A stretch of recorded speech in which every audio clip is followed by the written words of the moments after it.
Good evening and thank you for joining us. I'm Mark Hanrahan. And I'm Tom Sherry. Whitney is off tonight. All right, Tom, let's get straight to it. We know a storm is expected to hit tomorrow, but you're also tracking another storm later on in the weekend. Yeah, it's a 1-2 punch. The first one arrives on Friday into Friday afternoon and into Saturday morning. That's where the winter storm warning is posted. It's all over the place. Winter storm warning everywhere you see shaded in pink: northeastern Washington, eastern Washington, the panhandle of Idaho, and as well as into the Cascades. Cascades has got the winter storm warning in effect through Monday morning. The warning for Spokane is only through Friday night late at 10 p.m. And then across northern Idaho, that warning is in effect through Saturday evening at 6 p.m. When we take a look at the forecast for snowfall, it's a big one. And this is the first storm. This is the one that is for Friday into early Saturday morning. We could see 4 to 6 inches of snow in Spokane, 8 to 12 inches of accumulating snow across areas of northern Idaho. Not as much snow out in central Washington. Might even see a change over to rain out towards Moses Lake and into Ritzville. Pullman should see snowfall by Saturday morning up in that 4 to 6 inch range. So here's what we know. Another storm on Sunday, 3 to 4 inches of snow, additional snowfall expected, and then it gets bitterly cold next week. By the middle part of next week, we could see temperatures actually drop down into the sub-zero range. But for Friday, we'll look for an overnight low of 23. The snow begins in the morning. It gets really heavy, though, in the afternoon and evening. We'll see a daytime high of 35 degrees. All right, we'll keep an eye on that one, Tom. Thank you very much. Another huge story today. WSU head football coach Mike Leach is leaving Pullman. He announced today he signed on as Mississippi State's new head coach. The school's athletic director tweeted this picture of Leach signing with Mississippi State today. Brenna Green is live in Pullman tonight, where WSU athletic director Pat Chun has held a press conference just a few hours ago. He's talking about losing his head coach. Brenna. Yeah, you guys thought college football season in the Inland Northwest was over? Well, not by a long shot. There was a lot of reaction to Leach leaving today. I want to highlight one player's reaction that really stood above the rest. Max Borghi quoting Mike Leach's tweet of him banging a cowbell. A cowbell is a symbol in Mississippi State's football program, saying, "Mood knowing I will be rushing more, ... Borghi, by far and away the Cougs' most notable player, returning next year, and he is a running back. That is some serious shade thrown towards Leach. All right, on to Leach. We're showing you video right now of him landing in Mississippi this afternoon. We got to talk to WSU AD Pat Chun today, and he said that the school is owed $2.25 million on Leach's buyout. He would not tell us who or if he had talked to any other football coaches about the gig yet. He would also not put a timetable on when he wanted a head coach hired by, saying he just wants the best fit, however long it takes. Here's more from Chun on how he found out Leach was leaving, if he wants the team to remain an air raid offense, and if the university was prepared for Mike Leach to go. Yeah, Mike has always been great about open lines of communication. I think everyone knows him in the room. I mean, he's an open book. So there's never been anything that's popped up that we had not talked about. We'd actually talked a couple days ago, and then actually a couple days ago,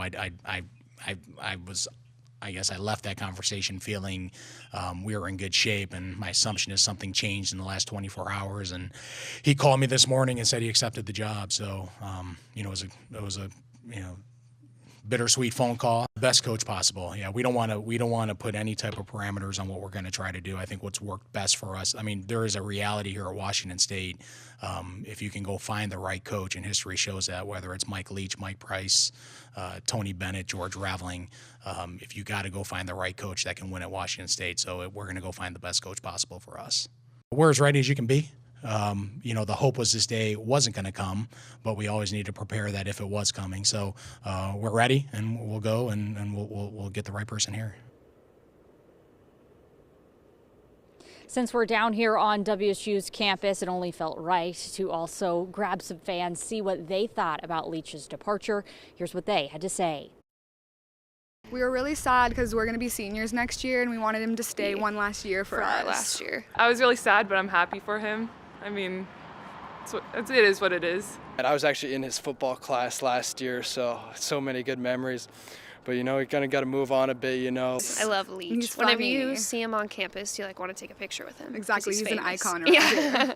My biggest question is now, are we going to still run the air raid offense And I've got a couple people I know that are saying Max Borghi might get some more carries next year since we might run more, which I'm a fan of Borghi. Mike Leach, you'll always be a Coug and we'll always love you. Thanks for all the memories. Like, I actually snuck in the Pac-12 media day once, and I was getting escorted out, and he came up to save me and sign my football. So, I mean, thanks for everything. Like, thanks for turning the program around. Good luck, but not too much good luck. And more importantly, go Cougs. Go Cougs, baby. Go Cougs. Now, in terms of WSU's next head coach, Twitter has been ablaze today talking about the possibility of former defensive coordinator Alex Grinch coming back to the Cougs. Football Scoop reporting that he is on the short list for WSU and that if he were hired, he would want to bring back running backs coach Jim Mastro and linebackers coach Ken Wilson, who both left the program for Oregon. Grinch himself left WSU to become the defensive coordinator at Ohio State after the Cougs' 2017 season. He was there for one season before leaving after Urban Meyer stepped down. This past season, he was the defensive coordinator at Oklahoma. It isn't just fans, by the way, voicing their support for Grinch. Players have as well. Former Coug linebacker Ivan McLennan saying if Coach Leach is really gone, there is only one man WSU Cougar football should hire, and that's Coach Grinch. Please make it happen. Former WSU offensive lineman Cody O'Connell replying to McLennan's tweet saying, I'm down for this. Grinch is the man for the job. And my favorite tweet of the day, current WSU linebacker Jahad Woods just tweeting a GIF of the Grinch. I think that pretty much says it all. Now I want to address a question that I heard Tom and Mark had during my 5 o'clock hit. Leach's contract has a buyout clause in it, even though he has signed those extensions. Actually, he didn't even need to sign those extensions. They were automatically written in. They just rolled over. So that means that the school, that Mississippi State owes WSU $2.25 million. But just like any contract, there's a buyout out there so that Leach can leave whenever he chooses to.